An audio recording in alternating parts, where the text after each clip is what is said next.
Well, apparently there's some kind of civil war going on in Syria.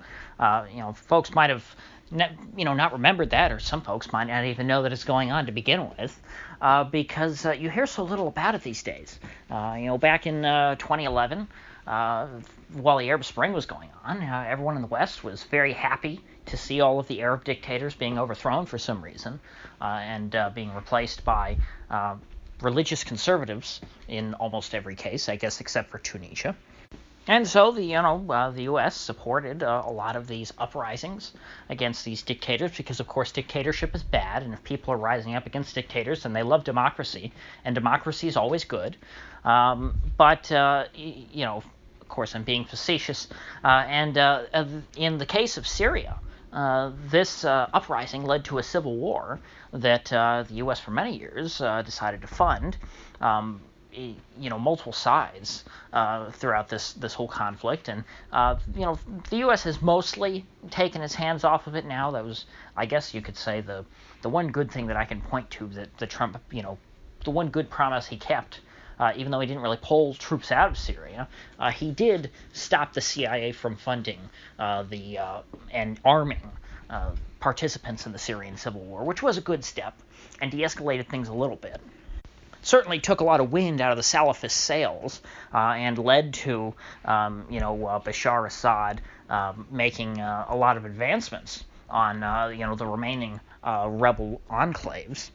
But of course, after the U.S. Somewhat pulled out, retreated from one part of Syria into another part of Syria to protect the oil, of course, to keep Assad from gaining access to the eastern oil fields of Syria. The vacuum left by the U.S. was filled by the Turks, oddly enough. Now, the Turks are the real reason why we have something to talk about today, because the Turks, since the U.S. sort of, like I said, sort of backed off, didn't leave Syria, but became less involved. They've, been very active in Syria.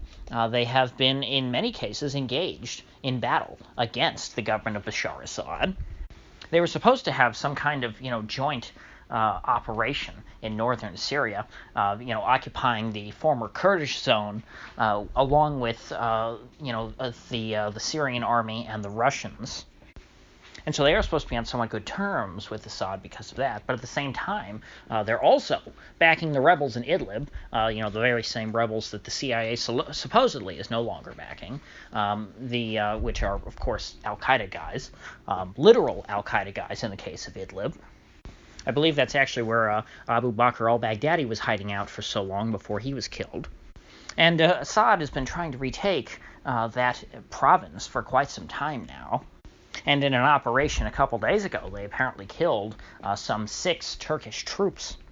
Now, this makes me pretty nervous, because here we have a NATO ally injecting itself into a very bloody civil war that's been raging now for, 9 years, almost a decade?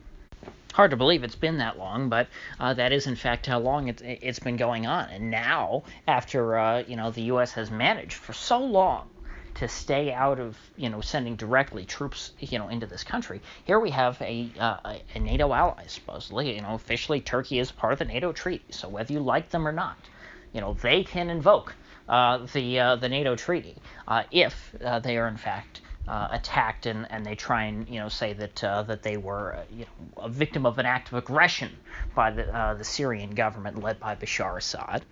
Of course, the NATO treaty officially is not something that you can invoke if you are engaged in an aggressive war. You can't invade another country, suppose, and then ask all of the NATO allies to help you.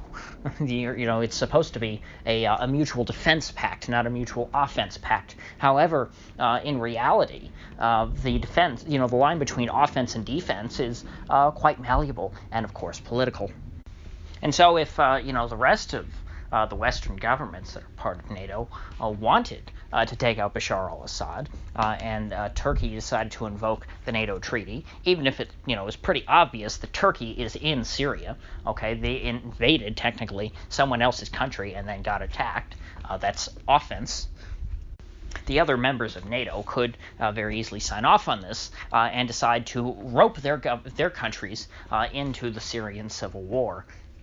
Now, the one saving grace that we have that is, making me not too worried about the prospect of Turkey invoking the NATO treaty because, they are engaged in combat with the Syrian Arab army, is that the Turkish government is not on very good terms with the rest of the world. And so they're not really going to go along and play ball with them and acknowledge something that is, offense on Turkey's part, as a defensive action that qualifies for assistance under the NATO treaty. Like I said, the definition of defense here is political, and because Turkey is politically on the wrong side of a lot of the Western governments as of right now, particularly the United States, really been in part over this whole Syria operation, they are not going to be able to manipulate that definition to bring everyone in and get themselves some help. Now, I don't think it's necessarily even the case that Turkey would want to do that. I don't think that Turkey has shown any signs that they intend on roping other Western governments into helping them in the Syrian civil war. In fact, Turkey has been trying to take the lead in the Syrian civil war all the way back to 2011, when, of course, Erdogan, had his guys in Syria that he was backing, the Muslim Brotherhood. And since then, of course, those more, moderate center-right factions, we would call them, the guys who wear suits and ties and, are okay with liberal democracy and, believe in elections, they've been swept away. They really have no place. I can't even think of any Muslim Brotherhood leaders that have played any serious role recently in the Syrian civil war. All you have left really are, Assad and Al-Qaeda. And, while there's really no good options there, as far as Turkey is concerned, I guess they would prefer Al-Qaeda at this point, because at least they are, even though Al-Qaeda is typically more of a, and the Salafis are more in line with Saudi Arabia, it is better to them, I guess, than having an Alawite or a Shiite-led government under Assad. Because remember that in Turkey, Erdogan tries to position himself as this defender of the Sunni faith. And so he's been able to sort of market this whole incursion into Syria as a holy crusade on behalf of the faith to try and, shore up and help, fight for their good Sunni brothers. Of course, the Free Syrian Army and all those Syrian refugees who are really just, Salafi jihadists that are being, held in camps in Turkey. They're all being shipped back in. And Erdogan is trying to bring them under his wing. Now, I don't know necessarily if he really believes that, these ragtag groups of jihadis that he's shipping into Syria really could ever, at this point, overthrow Assad after, 10 years of failing to do so. But if they did, it would seem as though, he set things up pretty well so that, they would be a client state of Turkey. Now, I didn't mean to bury the lead here. But the whole topic of this video, I had to do a lot of background because it's been so long since I talked about the Syrian civil war and what's going on, now after, Assad's forces launched this attack that ended up killing 6 Turkish soldiers, the Turks decided to retaliate.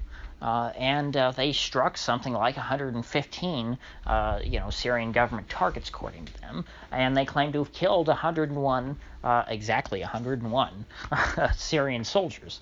Now, of course, the Assad government has pretty much a policy of denying all attacks on them and saying, oh, no, we shot down all the missiles. That's always what they say when Israel attacks them, because Israel bombs Syria, every other day.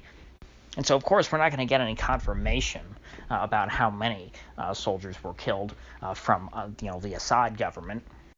But nevertheless, this seems, pretty substantial to me that we have a NATO ally not only engaged in Syria, and offering support to the rebels, which, of course, the U.S. was doing for many years, but now actually engaged in combat with the Syrian army, 2, regular state militaries. Head-to-head, and killing each other. That seems like it has the potential to escalate rather quickly. State-on-state violence is something that we have managed to avoid so far in Syria. That's why it is called the Syrian Civil War and not the Turkish-Syrian War or something like that. Now, it doesn't look like that there's going to be any major repercussions from this so far. The Assad government hasn't, the Assad government's not exactly in a position to retaliate much against the Turkish army or anything like that. But I definitely will keep an eye on this to see if anything happens in the next few days. So if you gained anything of value out of this video, I'd appreciate you clicking that like button and sharing this video. If you haven't already, please do subscribe because I do upload every day, and I'd hate to have you miss one. So I'll see you folks back here tomorrow.